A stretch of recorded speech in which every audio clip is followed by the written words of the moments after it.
유튜브 영상 하나 봤는데 어떤 처세술에 대한 영상을 봤어요. 그러니까 기독교적인 영상은 아니었고요.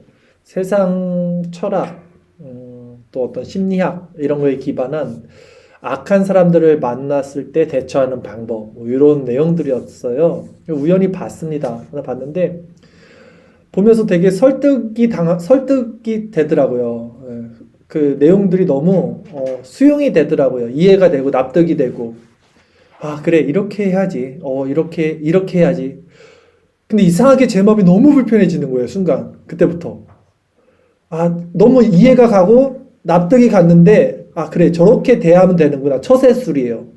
나한테 악한 사람들을 이렇게 대하면 되는구나. 내 마음이 너무 불편해지는 거예요. 맞는 말인데. 그래서 이게 아니지. 그렇지.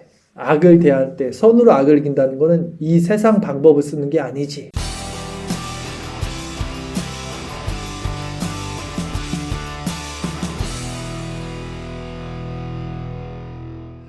우리가 세상 방법이 아닌 다시 하나님 안에서 선으로 악을 이기는 게 무엇인지에 대해서 말씀을 전할게요. 먼저 다른 이들의 죄가 보인다는 것은 무엇이냐면요. 그러니까 우리가 이렇게 볼 때 다른 사람들의 죄가 만약에 보였어요.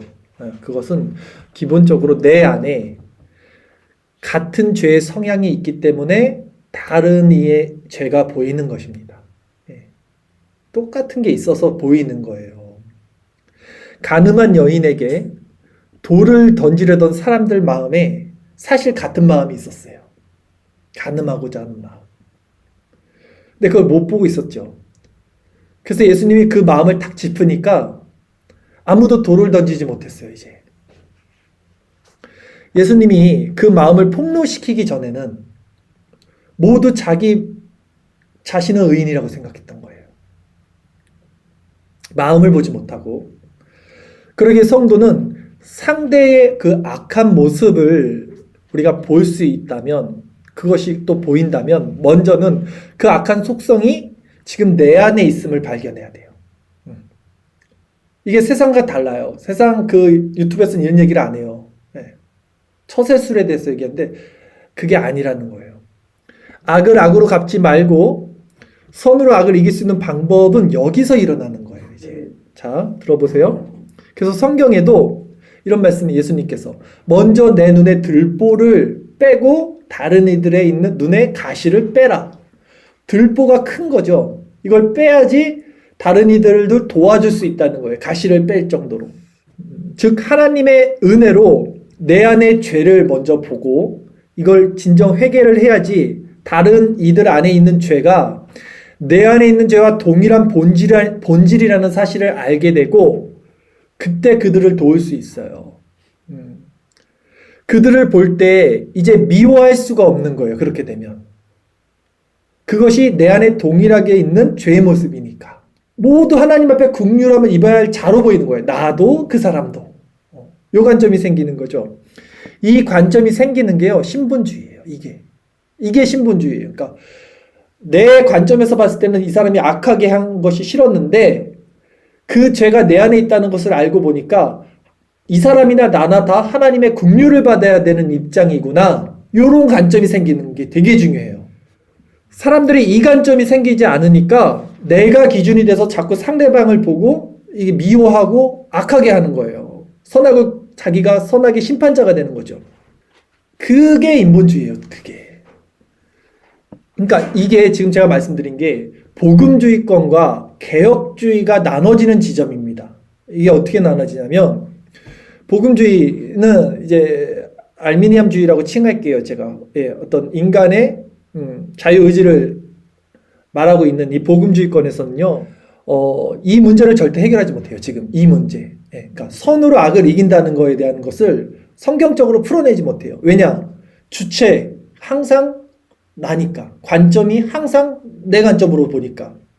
그래서 이 사람들은 이 인본주의적인 복음주의권에서는 어떻게 해석이 되냐면 결국은 이 문제를 내가 참고 내가 인내하고 내가 더 사랑해주고 이렇게밖에는 못 가요. 여기서 더 나갈 수가 없습니다. 왜 그럽니까? 내 관점에서 상대를 바라보기 때문이라니까요. 이것이 인본주의적 관점의 한계예요. 그러니까 말로는 그렇게 안 해요. 네, 하나님의 관점, 하나님 중심, 말씀 중심, 하나님의 시선 이렇게 말은 다 할 수 있지만 실제 벗어날 수는 없어요. 그 관점에서, 인본주의적 관점에서 자기가. 그러나 개혁주의, 특히 청교도의 관점은 하나님이 기준이 됐습니다. 그래서 내가 이제 3자의 입장에서 같이 국류를 받아야 되는 동일한 자, 상대나 나나 똑같은 그 입장이 돼서 객관적으로 볼 수 있기 때문에 이제 올바른 관점을 갖게 되는데, 이 관점이 생기지 않으면요 어떻게 되냐? 평생 스스로 속겠죠. 인본주의적 안에서 신앙생활 하겠죠. 그리고 심판을 받습니다. 그러니까 인본주의 이 신앙의 모습이 얼마나 무서운지 몰라요. 자, 이 원리를 성경에서 가장 정확히 보여주는 성경이 있어요. 욥기예요. 이 인본주의의 관점을 가장 정확하게 보여주는 인물이 욥입니다, 여러분. 욥 아시죠? 동방의 의인. 욥은요, 의로운 자였어요. 성경이 말하고 있어요. 그러나 자기가 욥이 스스로 나를 의로운 자라고 여기서는 안 되는 거였어요. 왜입니까? 성경이 뭘 얘기했죠? 인간은 누구나 죄인이라고 성경은 증거하고 있어요. 의인은 없나니 하나도 없다라고 그랬어요. 하나님이 의인이라고 칭해주는 건 칭해주는 거지만 욥 스스로가 나는 의인이라고 말할 수는 없다는 거죠. 근데 욥은 자타공인 누구나 인정하는 의인인 건 사실이었어요. 실제 의인이었잖아요. 이게 무서운 거예요. 이게. 그러기에 아이러니하게도 인간은 스스로 의로운 행위를 많이 하면 할수록 더 자신의 실체와 실존을 볼 수 없는 지경에 이릅니다. 이게 무서운 거예요. 인본주의가. 이게 무서운 거예요. 욥이 마지막에 가서야 이제 하나님의 현현, 하나님의 나타나심 앞에, 임재 앞에서 자기 실존을 처음으로 봐요. 그래서 존재적 회개를 합니다. 거기서. 처음으로. 내가 귀로만 듣던 하나님 이제 눈으로 봅니다. 이 말을 고백을 해요. 내가 입을 막겠습니다. 나 할 말이 없습니다. 그리고 나 죄를 뒤집어 쓰겠습니다. 이게 자기의 실존이 얼마나 죄인인지를 처음 드러나는 거거든요. 이때 욥은 처음으로 신본주의의 관점이 생긴 거예요, 여러분.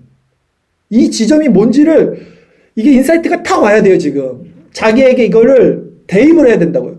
우리 안에 욥보다 거룩하고 욥보다 의로운 사람이 어디 있겠냐고요. 하물며 그런 욥조차도 하나님의 그 현현 앞에서 자기의 실존이 그 정도로 드러났다면 우리의 실존은 어떻게 했냐는 것입니다.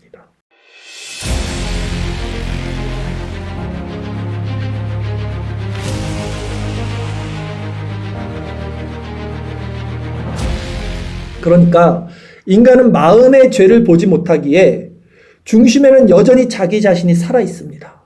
이것이 인본주의, 감춰진 죄의 핵심이에요. 가장 무서운 거죠. 너무나 잘 신앙생활을 하면서도 아이러니하게 실상 그렇게 신앙생활을 잘하는 의인일수록 가장 지옥 아랫목에 들어가는 상황이 돼버리는 거예요, 여러분. 이 자기 의가 십자가에 못 박힌 회심한 자들은 이제 정체성의 변화가 생기는데 새로운 본성, 새로운 마음이 생겨요. 그래서 이들의 마음이 무엇입니까? 이들은 스스로 원수를 갚지 않게 돼요, 이제. 아까 말씀드린 대로 상대나 나나 다 비참한 동일한 죄인이라는 자각이 생겼어요, 이 사람들한테는. 이게 신본주의 관점이라니까요. 오히려 그래서 그들은 원수가 줄이거든 이젠 먹입니다. 이것이 죄인들을 무조건 용서하고 그들을 선용하고 잘 대해주라는 말은 아니에요. 그들의 영혼을 긍휼히 여기지만 그들의 행위는 본받지 않아야 된다는 거죠, 오히려. 이것이 내 마음을 지킬 수 있는 길이고 이것이 선으로 악을 이기는 겁니다. 세상 인문학, 철학, 심리학, 처세술 그런 영상을 제가 보고 잠깐 속았어요. 근데 하물며 세상 사람들은 얼마나 많이 속겠습니까? 그게 납득이 간다니까요. 아, 저렇게 해야지. 요 생각이 들어요. 그 관점 자체가 이미 그 프레임, 인본주의 프레임에서 싸우고 있는 거라고요. 오늘 제가 늘 드리던 말씀을 다시 한번 드렸지만 여러분, 우리가 지금 가지고 있는 이 정체성, 신본주의의 정체성이 무엇인지, 그 관점이 무엇인지, 선으로 악을 이긴다는 게 무엇인지를 다시 한번 성령을 통해서 조명받아야 됩니다. 그러기 위해서는 내가 얼마나 죄인인지, 욥처럼 자신의 실존가 하나님의 그 은혜 가운데서 드러나는 이 밤이 돼야 돼요. 그 지점이 시작점이 됩니다. 신앙에.